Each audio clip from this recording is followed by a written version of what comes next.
jer neke države prihvaćaju teoriju zajedničkog zločinačkog poduhvata, dok druge prihvaćaju i primjenjuju teoriju supočiniteljstva.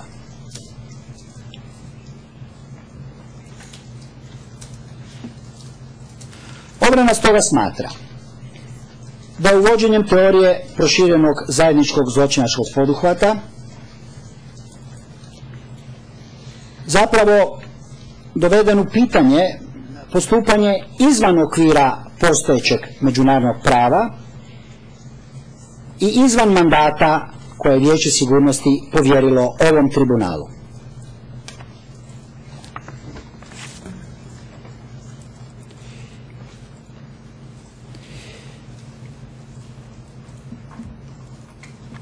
Pri kraju želim istaknuti sljedeće. Mislim da je osobito važno ukazati na neprihvatljiv postupak tužitelja u strukturiranju optužnice u pogledu kruga sudionika zajedničkog zločinačkog poduhvata, koji je široko određen tako da se navode razne kategorije osoba. Pa, na primjer, pokojnici,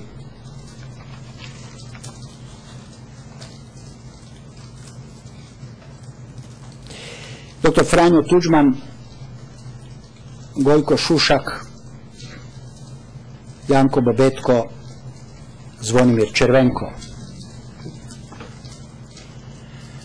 Apsolutno je upitna s moralnog i pravnog stajališta osnovanost uvrštavanja osoba koje više nisu žive među sudionike zločinačkog poduhvata i pritom te osobe etiketirati kao i supočinitelje,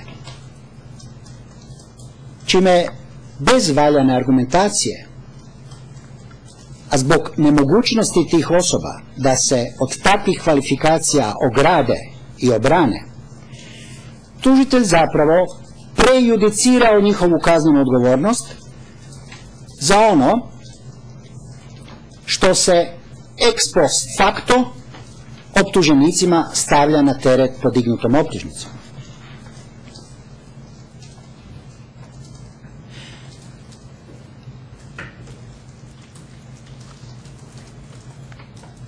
Slično vrijedi i za druge osobe koje su doduše na životi, ali nisu bile pozvane u sudnicu u nikakvom svojstvu.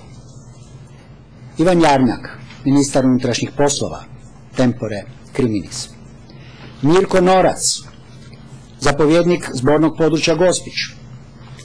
Miljenko Crnjac, zapovjednik zbornog područja Karlovac. Rahim Ademi, zapovjednik zbornog područja Sjever i zamjenik generala Gotovine.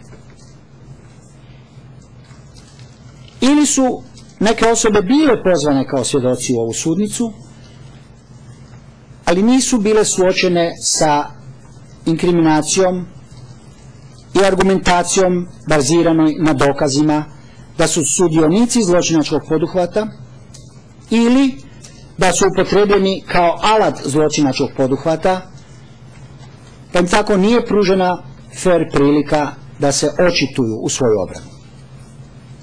Aludiram na svjedoke Radić, Laušić, Morić. Međutim, najupitnija je kategorija osoba sudionika zajedničkog zločinačkog poduhvata koje tužitelj označuje kao različiti časnici i službenici, članovi vlasti u Republici Hrvatskoj i politički službenici na svim nivoima, općinskim, lokalnim, razni čelnici i članovi HDZ-a, Hrvatske vojske, specijalne policije, civilne policije, drugih obavještajnih i sigurnosnih službi i, posebno naznačujem, druge znane i neznane osobe.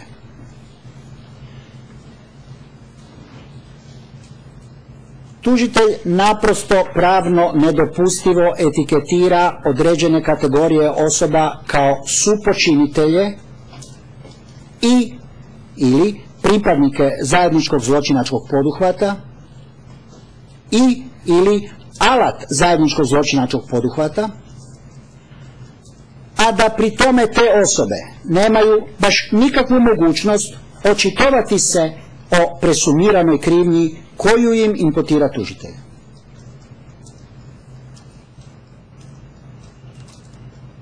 Ovaj postupak izričito je suprotan presumpciji nevinosti. Podsjećam na stajalište raspravnog vijeća u predmetu Stakić, gdje se navodi kako, citiram, nema dovoljno dokaza da bi se utvrdilo kako je na višoj razini planirana genocidna kampanja, a nije ih moguće niti izvesti iz okolnosti, jer osobe iz više hijerarhijske strukture više nisu na životu.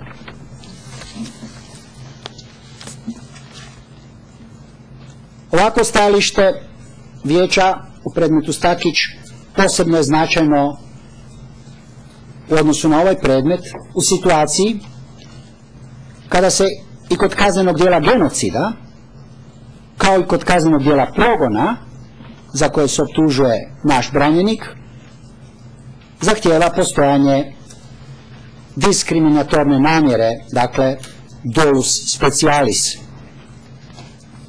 koji onda osobito teško dokazati za umrlog navodnog člana zajedničkog zločinačkog poduhvata, odnosno supočinitelja. Zaključno, obrana tvrdi: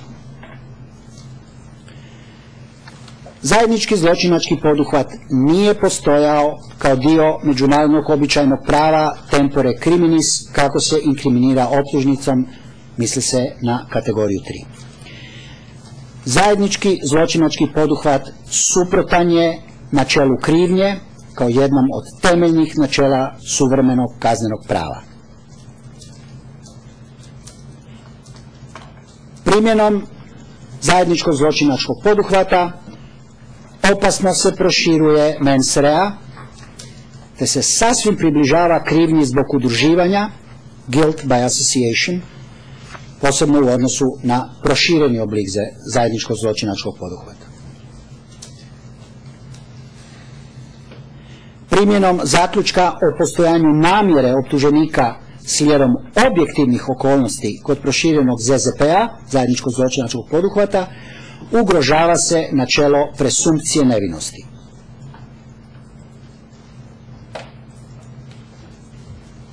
Sudska praksa ovog tribunala, kao i sudska praksa sudova nakon drugih svjetskih rata, u vezi sadržaja teorije zajedničkog zločinačkog poduhvata, nije jedinstvena niti konzistentna, što je u suprotnosti s načelom pravne sigurnosti i pravednosti i ne predstavlja opinio juris.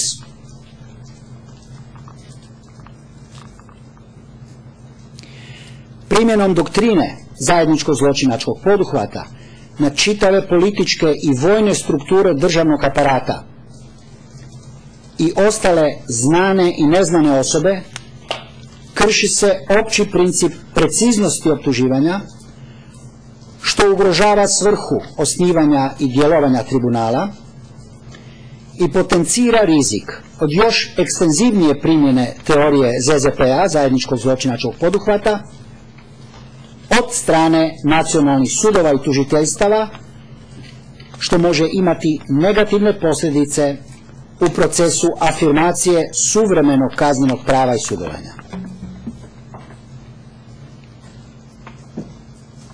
Časni sude, na kraju obrana predlaže ovom vijeću da učini jedan korak naprijed,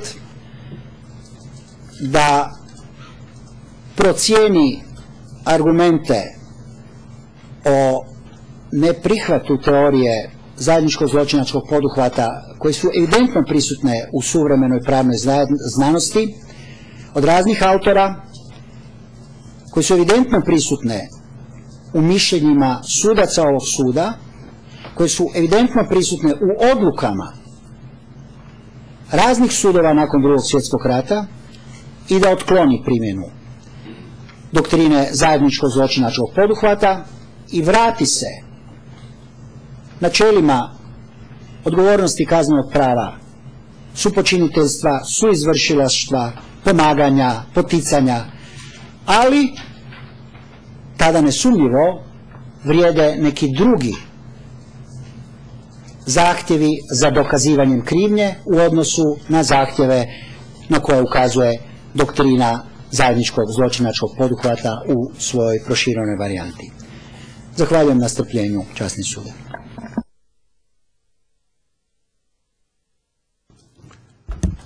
Thank you, Mr. Viglicic.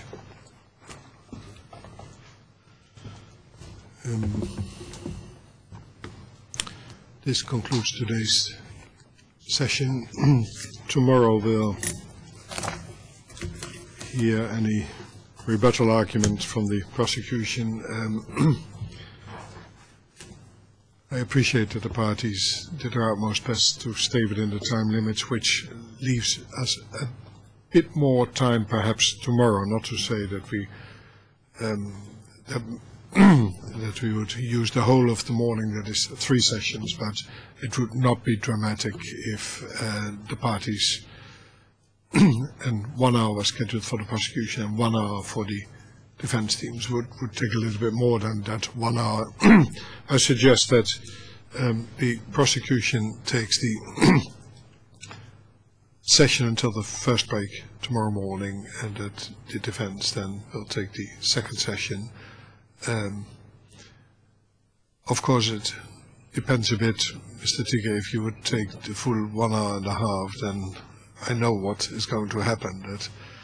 So if you would apply some self-limitation, seek some compensation perhaps for not having had an opportunity to make a final conclusions after Ms. Mahendaratne had spoken, then we could avoid perhaps that we would need a third session, and we would perhaps finish the second session also, let's say, in 75 minutes.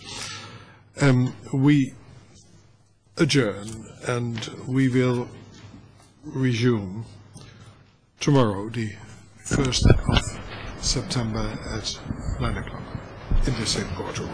All rise for your Olivier.